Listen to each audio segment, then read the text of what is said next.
தீபத் திருநாளை முன்னிட்டும் 47வது ஆசியான் உச்சநிலை மாநாட்டை முன்னிட்டும் ஸ்லாங்கூர் மாநில போலீஸ் அதிகாரிகள் போலீஸ்காரர்களின் விடுமுறைகள் முடக்கப்பட்டிருக்கின்றன.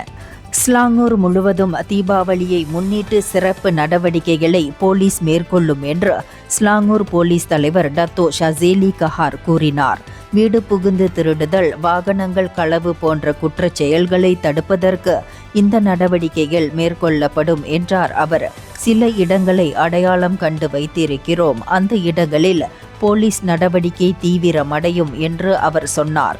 தீபாவளி பெருநாள் காலத்திலும் ஆசியான் உச்சநிலை மாநாடு நடைபெறும் போதும் 15,000த்திற்கும் மேற்பட்ட போலீஸ் அதிகாரிகளும் போலீஸ்காரர்களும் கடமையில் ஈடுபடுவார்கள் என்றும் அவர் குறிப்பிட்டுள்ளார்.